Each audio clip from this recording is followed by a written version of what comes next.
Gracias a todos por ese cariño inmerecido. Gracias por las muestras de apoyo, cariño y consideración. Me escribe un señor esta mañana, Alberto Soto, y me dice: señor encapuchado, lo escuché cuando le habló al niño William y una exposición magistral. Nunca imaginé que nadie iba a contar la historia de Jonás como usted la contó. Una pregunta: ¿me puede explicar qué naturaleza tenía Cristo en esta tierra cuando vino a redimir a los hombres del pecado? Bueno, Alberto, yo no soy teólogo y hay mucha gente que estos temas no le van a interesar, pero bueno, también hay otros que le interesan y voy a tratar de complacer tu inquietud y darle respuesta a tu pregunta. La Biblia dice en Colosenses que Cristo es un ser con la misma esencia de Dios. O sea, siendo la imagen del Dios invisible, dice la Biblia, y de su misma naturaleza, o sea, de la misma esencia de Dios, es Cristo. Y también es el Espíritu Santo. Ahora, ¿qué fue lo que pasó aquí? Que hay personas que confunden todo esto porque utilizan un texto de la Biblia y no lo leen en el contexto general de la Biblia. Pero hay que entender lo que la Biblia dice desde un inicio. La Biblia dice que antes de que nada existiese, ya Dios existía.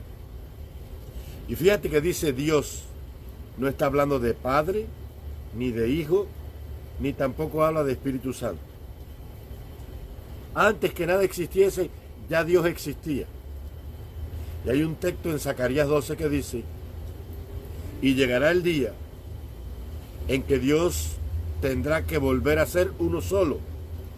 Lo dice el texto en Zacarías. Entonces, si antes que nada existiese, ya Dios existía, y en el texto no se mienta ni al Padre, ni al Hijo, ni al Espíritu Santo,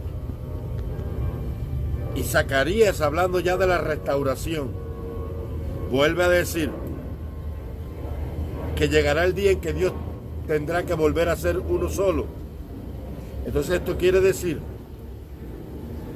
que entre lo que Dios siempre ha sido y lo que Dios siempre será, desde los principios de la eternidad hasta el infinito de la restauración, media un problema entre el principio de lo que Dios siempre ha sido y del infinito de lo que Dios será. O sea, la historia de pecado y la rebelión que comenzó en el cielo y que se trasladó a esta tierra, especialmente al corazón humano.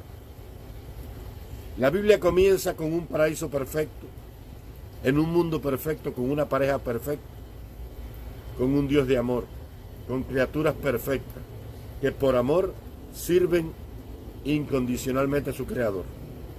Y termina con un mundo restaurado, con personas perfectas, en un mundo perfecto, con una ciudad perfecta, en un río de aguas cristalinas perfectas, con seres perfectos, revestidos de inmortalidad, sin ninguna mancha ni defecto, dice el Apocalipsis.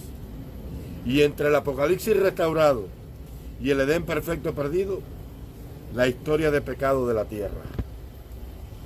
Entonces, ¿qué pasó? Que todo parece indicar que antes que existiese nada, Dios existía como el soberano y dueño absoluto de la existencia.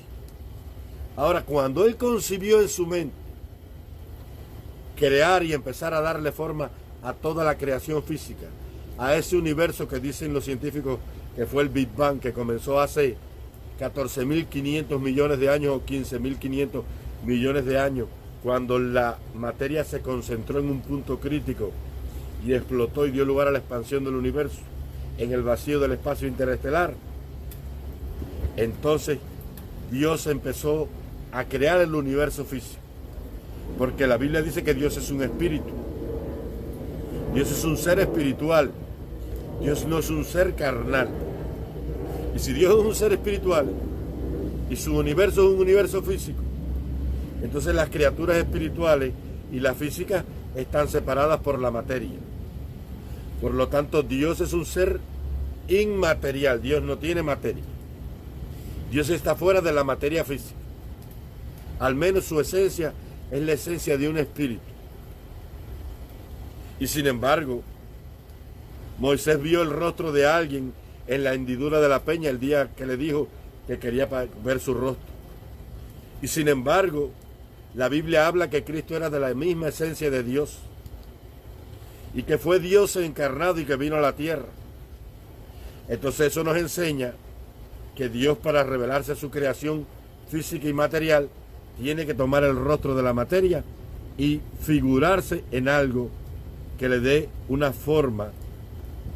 Y si la Biblia dice que el hombre fue hecho a imagen y semejanza de Dios, como dice en Génesis, entonces cuando concebimos a Dios con un rostro tomado por la materia, es semejante a la raza humana, lo que es un cuerpo lleno de gloria. Como el cuerpo de gloria que Cristo tomó en la transfiguración en el Monte de los Olivos, cuando se le aparecieron Moisés y Elías, seres que habían vivido en este mundo, que fueron seres mortales que murieron, que uno muere y Dios le resucita, le lleva al cielo, en los días en que dice el apóstol allá Judas, que cuando el arcángel Miguel y Satanás se disputaban el cuerpo de Moisés, porque todo indica que Satanás quería dejarlo en la tumba por el pecado cuando golpeó a la roca en Horeb, cuando debió hablarle por la rebelión del pueblo que no tenía agua, después de haber salido de Egipto. Pero Dios lo maldijo y le dijo: apártate de mí, Dios te reprenda, le dijo el arcángel Miguel, y se lo llevó al cielo. La prueba está que en los días de Cristo vino Moisés con Elías,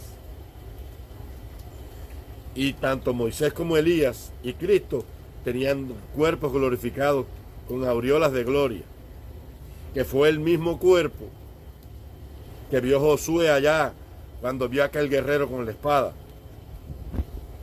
que fue la misma gloria que se le vistió al rostro de Moisés cuando tuvo que velarse el rostro después que bajó de Sinaí, porque se pasó 40 días en la presencia del Señor. Y parece que la naturaleza humana, alimentada por la carga divina del Creador, se volvió a activar por estar tan cerca del Creador.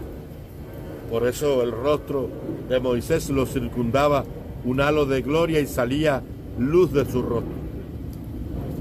Entonces, Cristo vino a este mundo como un humano. La Biblia dice: tentado en todo, pero sin pecado. Y seguía siendo Dios, pero seguía siendo Dios sin poderes. Era Dios en esencia. Dice la Biblia que Él se despojó a sí mismo. Cuando comenzó el plan de la redención, y Él se ofrece voluntariamente a venir a pagar tu culpa y mi culpa por la transgresión de su ley, por el pecado, por la herencia del pecado que nos condenaba a la muerte, porque como todos pecamos quedamos destituidos de la gloria de Dios.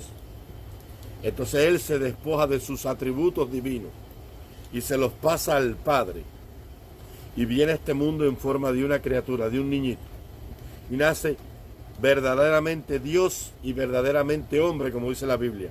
Pero nace Dios por el derecho de la realeza divina que tenía, pero vino como un hombre, porque dice la Biblia que fue tentado en todo, y sufrió y padeció todas nuestras penas, todas las penas que puede pasar un ser humano, físicas, morales, espirituales.